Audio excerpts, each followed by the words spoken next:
आदाब नाज़रीन। एक आम मकौला है कि मौसीकी की कोई सरहद नहीं होती और ये मकौला भारत पर सबसे ज्यादा सादिक आता है। भारत की सरजमीन वो है जहाँ पर मुख्तलिफ अकायद के पैरोकार न सिर्फ आपसी भाईचारे के साथ रहते हैं बल्कि जुदा गाना सुर और ताल का संगम भी यहाँ पर देखने को मिलता है। भारत में मौसीकी के मिराज के कई पहलू हैं। सूफी बुजुर्ग हजरत ख्वाजा मोइनुद्दीन अजमेरी, हजरत निजामुद्दीन औलिया, अमीर खुसरो बाकायदगी से कव्वाली की महफिलों का एहतमाम किया करते थे।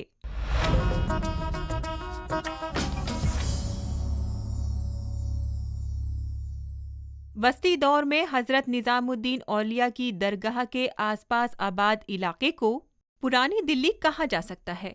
यहाँ पर मिर्जा गालिब का कुतबा, अमीर खुसरो के नक्शे कदम, हजरत निजामुद्दीन औलिया की यादें इस इलाके में दाखिल होते ही हमारे दिल को छू जाती हैं। मारूफ सूफी बुजुर्ग के आस्ताने आलिया के हमसाए में वाक़े इस इलाके की आबादी में बेशक काफी इजाफा हुआ है, लेकिन फिर भी इसने अपने अनमिट और कीमती मिराज को आज भी बहुत ही एहतियात के साथ संभाले रखा है जो तारीख ने इसे अता किए हैं। कैसे, आइए देखते हैं।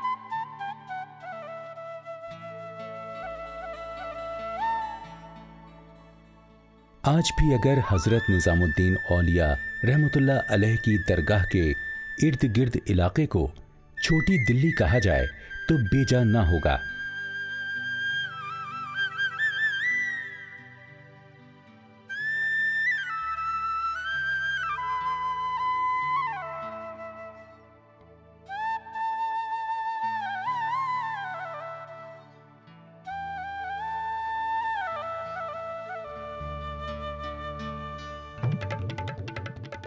मशहूर सूफी के आस्ताने के करीब वाक़े इस इलाके की आबादी में अगरचे अब काफ़ी हद तक इजाफा हुआ है, ताहम अब भी ये उस मीरास को आबो ताब के साथ संभाले हुए है जो तारीख ने इसे अता किया है।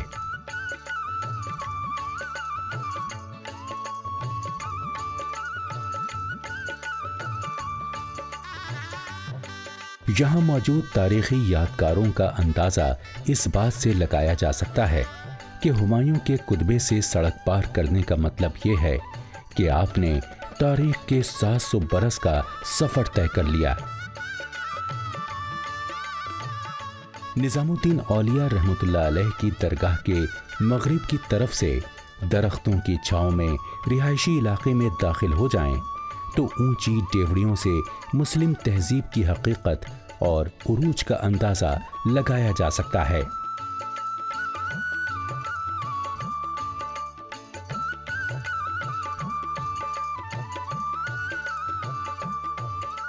निजामुद्दीन की पुरानी बस्ती के रहने वालों ने लगता है कि जदीद दौर की रफ्तार के सामने खुद सुपुर्दगी नहीं की है। फिर भी इसको देखकर बहुत ही अच्छा लगता है, क्योंकि इसके नज़ारे से उस पुराने तहजीब व तमद्दुन की याद ताज़ा हो जाती है जो कभी हमारी शान थी।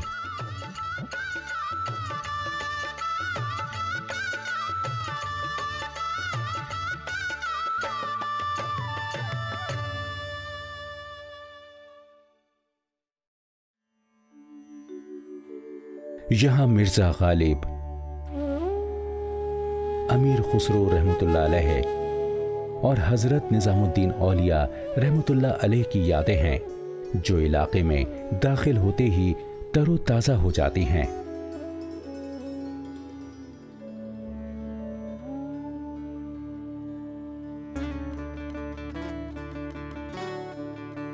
गालिब के कुतबे को एक नज़र देखने के बाद गालिब एकेडमी में रुकिए तो अदबी हवाओं की खुशबू से कल्ब व ज़हन मुअत्तर हुए बिना नहीं रहते।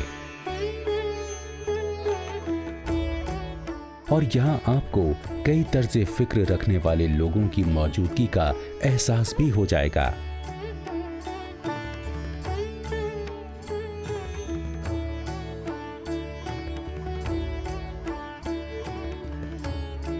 यहाँ मौजूद किताबों की दुकानें आपको कई रोज तक मसरूफ रख सकती हैं, जहाँ नई पुरानी छोटी बड़ी गर्ज हर किस्म की किताबें मयस्सर होती हैं।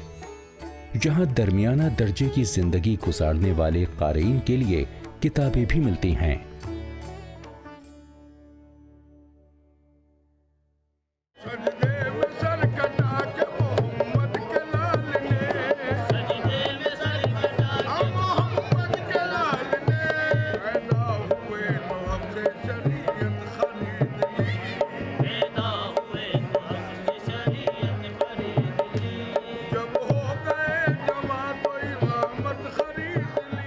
दरगाह के इहाते में जब शाम को महफिल कव्वाली का एहतमाम होता है तो इसमें दूर दूर से आने वाले कव्वाल हिस्सा लेते हैं और इस रूहानी महफिल में हर मजहब, रंग, नस्ल और जात से वाबस्ता सैकड़ों लोग इंतहाई अकीदत से शामिल होकर फैज़ हासिल करते हैं।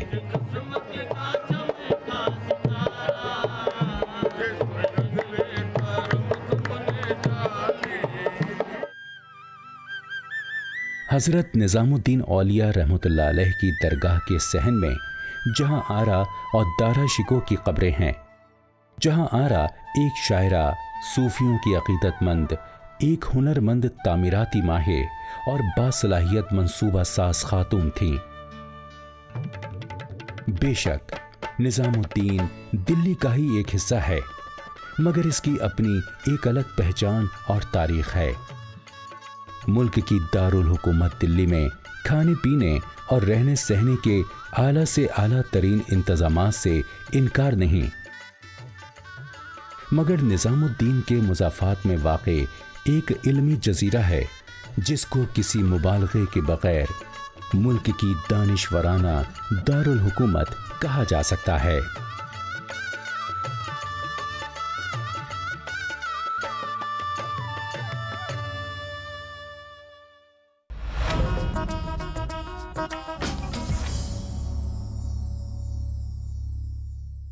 जहाँ इल्म की बात आती है वहाँ लाइब्रेरी का तसव्वुर खुद ब खुद जहन में आता है।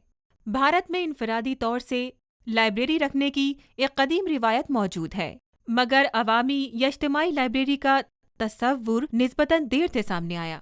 भारत में जदीद तर्ज पर बाकायदा लाइब्रेरी की शुरुआत अंग्रेज़ों के ज़माने में हुई और उसी ज़माने में पटना के एक अवाम दोस्त खान बहादुर खुदा बख्श ने अपने हमवतनों की इल्मी प्यास बुझाने के लिए अपनी जाती लाइब्रेरी को अवाम के नाम वक्फ कर दिया।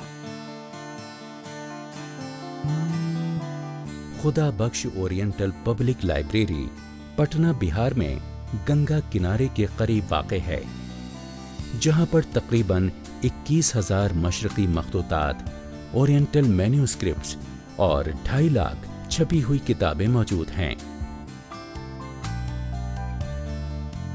ये एक इल्म का नायाब खजाना है जिसमें नामवर कलमी नुस्खे और मुनफरिद किताबें शामिल हैं।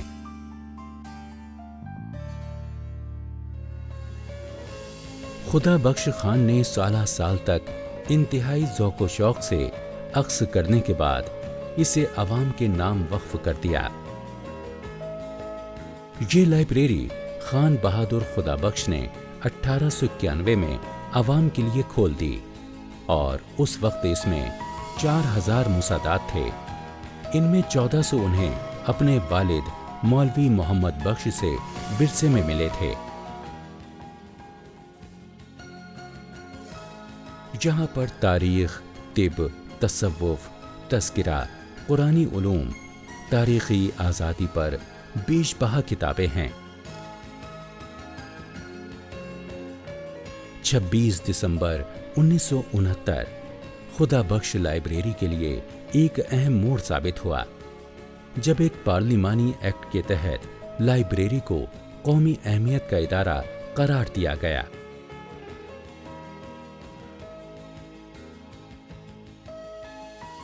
मुल्क के पहले वजीर आज़म पंडित जवाहरलाल नेहरू ने सन 1953 में लाइब्रेरी के एक दौरे के दौरान अपने तासुरात में लाइब्रेरी की तारीफ की थी। लाइब्रेरी के कर्जन रीडिंग रूम में उर्दू के साथ साथ दीगर ज़बानों में लिखे हुए पुराने अखबारात व जरीदे मौजूद हैं। खुदा बख्श लाइब्रेरी अब महज एक लाइब्रेरी नहीं बल्कि एक हमा पहलू इदारे की हैसियत से खिदमत अंजाम दे रही है। यही वजह है कि कई यूनिवर्सिटियों ने लाइब्रेरी को तहकीकी इदारे के तौर पर तस्लीम किया है।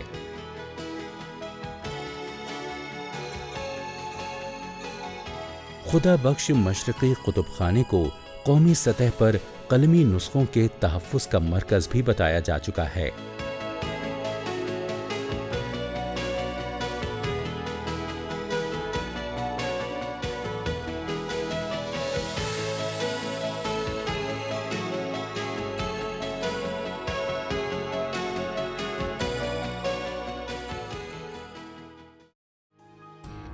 लाइब्रेरी में आज़ादी से कब्ल नादिर कलमी नुस्खों से मुताल्लिक 31 शुमारों पर मबनी फहरिस्त यानी मैन्युस्क्रिप्ट कैटलॉग तैयार किया गया है।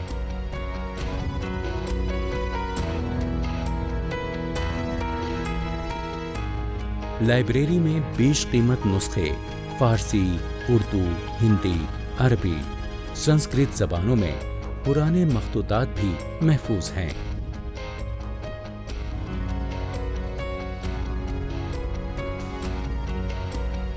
इसमें राजपूत और मुगलिया दौरे हुकूमत की यादगार पेंटिंग्स भी रखी गई हैं। अहम मखतूतात में तैमूर नामा, शाहनामा और सफिया अलबालिया शामिल हैं।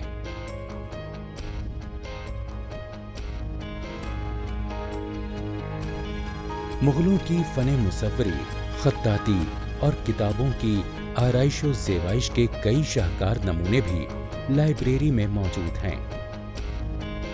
इसके अलावा कुरान शरीफ का एक ऐसा सफ़ा भी है जो हिरन की खाल पर तहरीर किया गया है।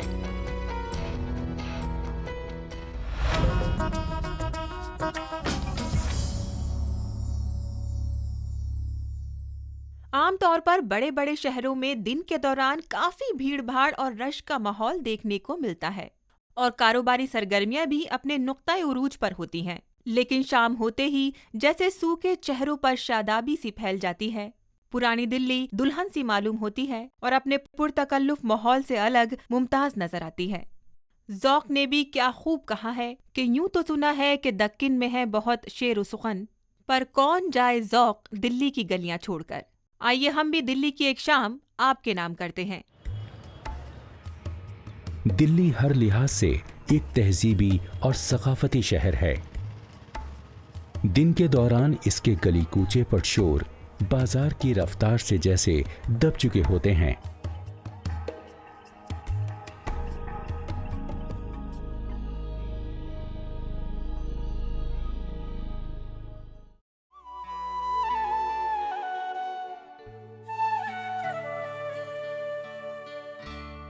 पुरानी दिल्ली में रात का वक्त दिन के माहौल से यकसर मुख्तलिफ होता है। दिन की चहल पहल और भागम दौड़ के मुकाबले शाम के हसीन माहौल में आमतौर पर लोग या तो खाने के लिए बाहर होते हैं या फिर हवाखोरी के लिए।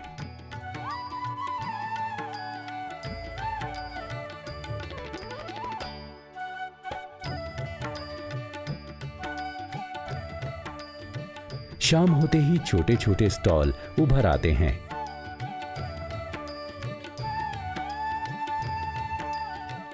इनमें से कई एक में बड़ी बड़ी देगें होती हैं जिनमें बेचने के लिए कोरमा होता है।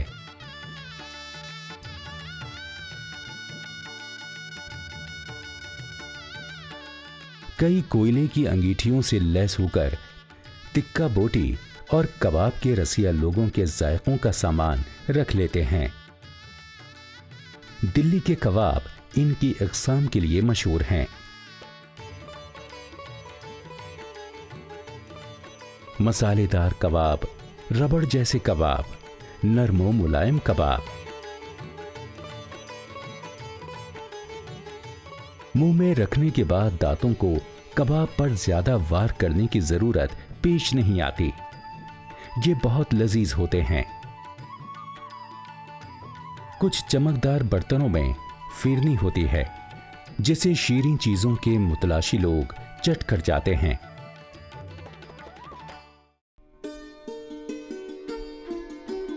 तेज और चमकदार रोशनियां पुरानी दिल्ली की तिजारती इमारत के नाहमवार कोनों से माहौल को एक पुरअसरार कैफियत से लबरेज करती हैं।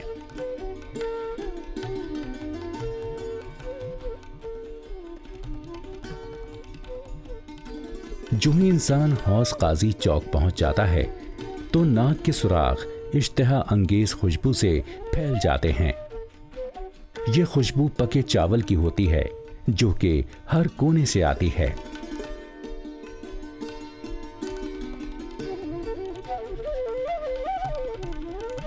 हर तरफ से लोग मध्यम रोशनी में से उभरकर लजीज खाने की तलाश में आ निकलते हैं।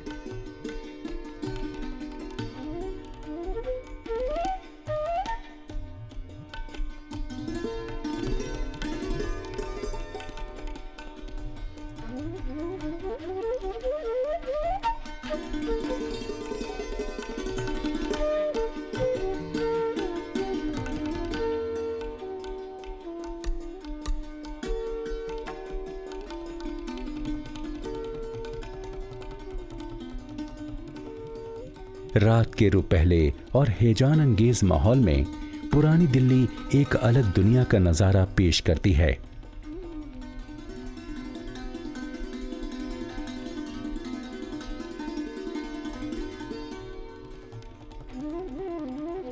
दिल्ली की जामा मस्जिद की लंबी लंबी सीढ़ियों पर कसीर तादाद में लोग वो होते हैं जो अपने अपने अंदाज से शाम के हसीन लम्हात का हज़ उठाते हैं।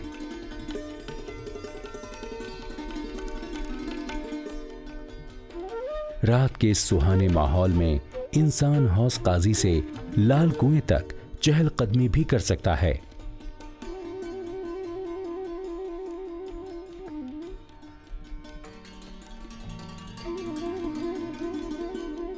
रास्ते में वो हमदर्द दवाखाना के करीब से गुजरेगा तो ऐन यही गली कासिम जान है जहां शाह गजल मिर्जा गालिब रहा करते थे।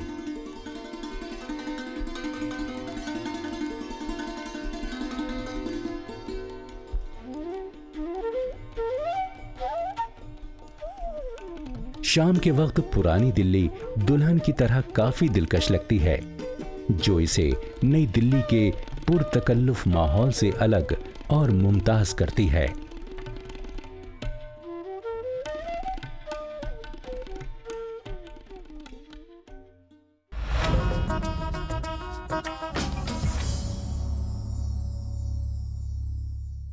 भारत में पीतल तीसरी सदी कब्ल ज़्यादा मकबूल हुआ, जहां इस धातु से देवी और देवताओं की मूर्तियां तैयार की जाती थी। हालांकि इस काम के मराहिल में मशीनों का इस्तेमाल ज़्यादा किया जाता है, लेकिन इसकी नफीस कुंदकारी की वजह से इसे दस्तकारी में शामिल किया गया।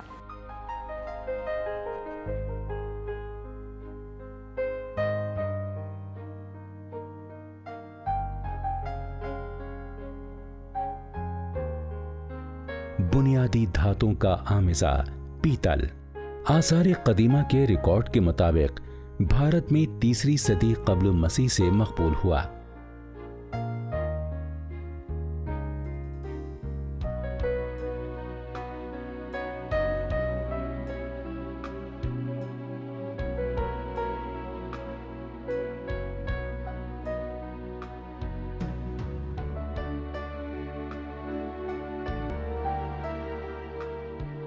देवी और देवताओं की अक्सर मूर्तियां 5 धातुओं के मुरक्कब से बनाई जाती थीं, जिसे पंच धातु कहा जाता था। इसमें तांबा, भरत, सोना, चांदी और नाक शामिल होते थे।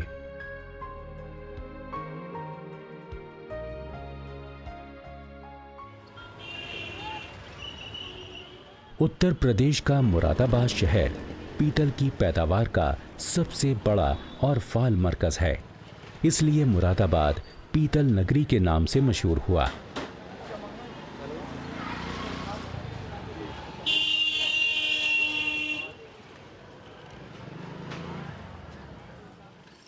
अगरचे इस काम के मुख्तलिफ मराहिल में मशीनों का इस्तेमाल किया जाता है, लेकिन इसमें नफीस कुंदाकारी के काम की वजह से इसे दस्तकारियों में शामिल किया गया है।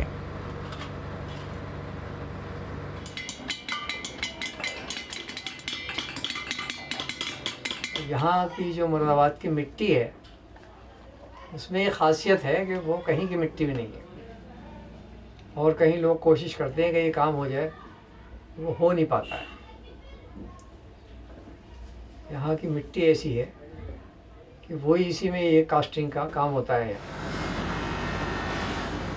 तकरीबन 400 साल कब्ल कायम की गई इस सनत में पहले पहल ठठेरे ही हिस्सा लेते थे। बाद में मुसलमान घराने मुरादाबाद में बस गए, जिन्होंने बेहतर औजार और फारसी डिज़ाइन मुतारिफ कराए। बहादुर शाह जफर के जमाने में इस फन में जबरदस्त तरक्की हुई।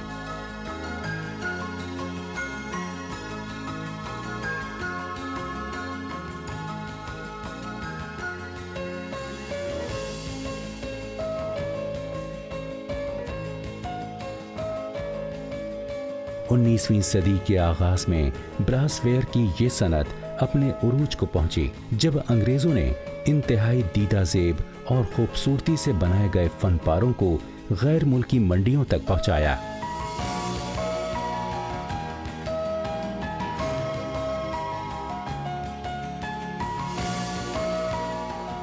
अब भारत का मार्केट भी बहुत बढ़ता जा रहा है, क्योंकि यहाँ पर संपन्नता बढ़ रही है, सोच बढ़ रही है। बड़े बड़े डिपार्टमेंटल स्टोर, क्रोमा या बिग बाज़ार या और जो भी आज ब्रांड अपने को कहते हैं कि हम भारत में अग्रणी हैं, वो सब अपने हमारे उत्पादों को अपने यहाँ जो है प्रदर्शित करके उनकी सेल कर रहे हैं।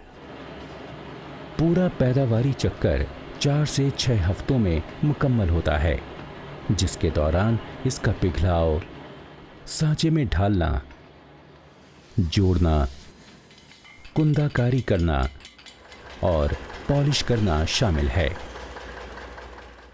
पीतल की अशिया को सांचे में ढालने, फ्रेमवर्क या तख्तियों को मुख्तलिफ चीज़ों की शक्ल देने के जरिए तैयार किया जाता है।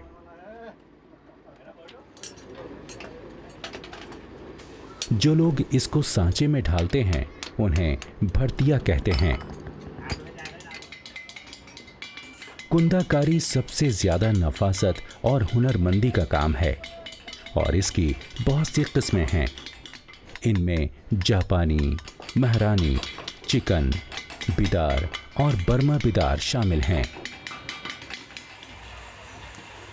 अशिया को जाजिब नज़र बनाने के लिए कई तरह की ज़ेबाइशी तकनीकों का इस्तेमाल किया जाता है।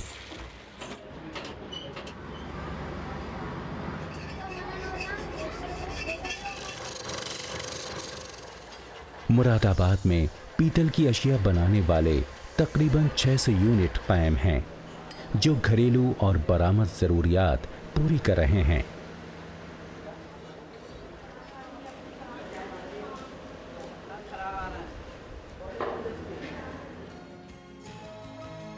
पीतल की अशिया का मरकज होने की वजह से मुरादाबाद शहर इक़्तिसादी तौर पर भी आज खुशहाल शहर है।